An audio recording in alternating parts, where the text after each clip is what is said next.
Another day, another unboxing. Charot. Pero mag-unbox talaga tayo guys kasi medyo madami na tayong parcel dito na dumating. Ayan, unahin natin itong isa.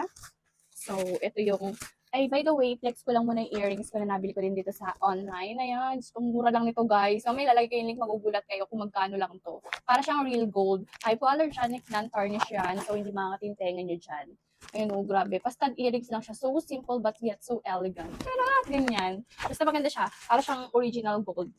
Diba? Bet na bet ko talaga. Ito na lagi sinusuot ko kasi, ay, gusto ko talaga itong earrings na to. By the way, yung dress ko naman, ay maganda din. Tamang-tama to pang summer, pang beach. Kung gusto niyo, ilalagay ko din yung link later.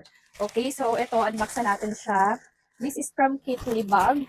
Ayan, usong-usong ngayon ng Kitly. Kasi ang cute nung design niya. At saka nung color niya. Yung color niya parang, ano lang, mga light lang na masarap sa eyes. Ito yung napili kong design and color. So, pang summer vibes talaga. O, matchy-matchy sa aking dress, diba? So, yellow.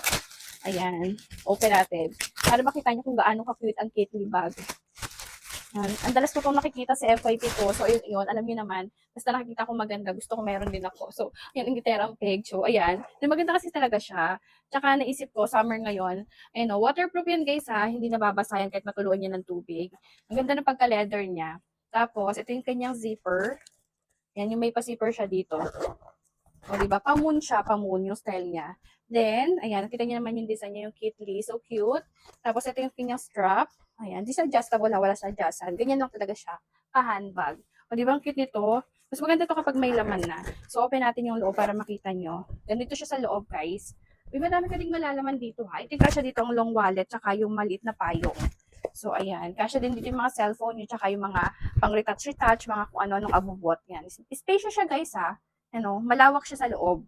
So, pwede kayo maglagay ng medyo madami ditong gamit. So, ano ba yung mga ilalagay ko dito? Wala kasi yung mga gamit ko dito, kaya wala akong ilagay. So, basta madami kayong malalagay. And calculator. Okay, ano ba bang pwede kong ilagay dito para makita nyo? Alcohol. Kaya nakita nyo, maluwag pa rin siya. Diba? So, lagay ko rin yung ginagamit kong deodorant. So, ayan. Para makita nyo lang kung gaano kalaki yung space niya sa loob. At hindi siya, bulky tignan. Kahit ang dami ko nang nilagay. So, ayan. Yung ganito niya, pa-moon. So, ito. Ayan. Okay. Kasyang-kasya guys, di ba? Oh. Ang dami ko nang nilagay, pero hindi pa rin siya bulky tignan. Ang ganda ng color. Matchy-matchy sa aking dress. Ayan, ang ganda. O, di ba? So cute. Naman ito si Kitly Bag. Legit guys yung mga reviews. Kung di kayo naniniwala, magbasa kayo ng mga reviews dyan sa baba.